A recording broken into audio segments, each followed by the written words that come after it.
Naku guys, ayan na naman, meron na namang bagong video na kailangan nating panoorin guys. Panoorin nyo to at dahil kailangan nating mag-iingat sa mga taong akala natin mabuti pero yun pala walang puso.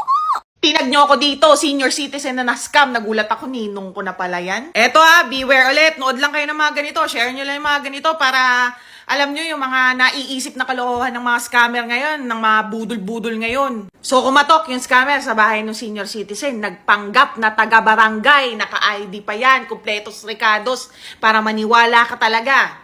Ngayon, pagpunta, nagsabi na papasok daw sila para i-check yung kusina at i-check particularly yung gasol. Sir, i-check lang po namin yung gasol nyo. Baka may tagas kasi sa kalapit na lugar, nagkasunog dahil dyan. Bilang taga-barangay, kailangan po namin i-ensure na safe ang lahat ng tahanan. Kaya kailangan namin pumasok. Tong senior citizen na taranta na pinapasok, no? Eto nga pala yung kusina, ganyan-ganyan. Nagulat na lang siya. Okay naman yung gasol nila bago dumating tong mga to, pero biglang nabutas yung host daw. Tapos bigla niyang kinailangan na magpalit ng pyesa. Binebentahan na siya ng pyesa nitong mga yun. Nagulat siya. Parang ang mahal ng pagkakapresyo. Kung hindi ako nagkakamali, i-correct nyo na lang ako, no? Kasi nakalimutan ko yung presyo. Parang 7.5 ba? So, yun. So, ang pasasalamat na lang ng pamilya, hindi sinaktan yung matanda. Wala nang ibang nangyari.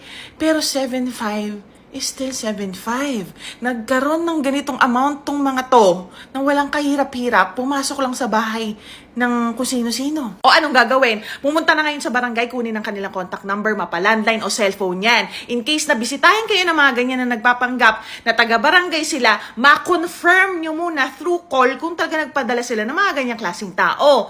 And sigurado ako na kapag ang tao na yan, pag sinabihan nyo na, sandali, adyan ka muna sa labas, tatawag lang ako sa barangay to confirm kung talagang may pinadala silang mga ganyang mag-check-check.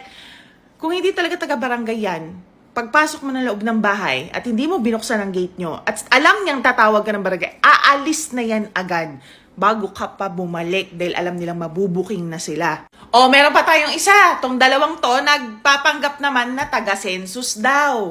Ang census usually, inaalam kung ilang tao ang nakatira sa isang bahay. Etong dalawang to, ang inaalam nila kung ano-ano ang mga gamit na nasa loob ng bahay ni nanay. Diba? So, nagtaka ngayon si nanay, buti na lang si nanay tamang hinala. Anong sabi ko sa inyo, sa ganitong mga sitwasyon, mas lamang ang tamang hinala. So, in-interrogate ni nanay yung dalawang mokong na to.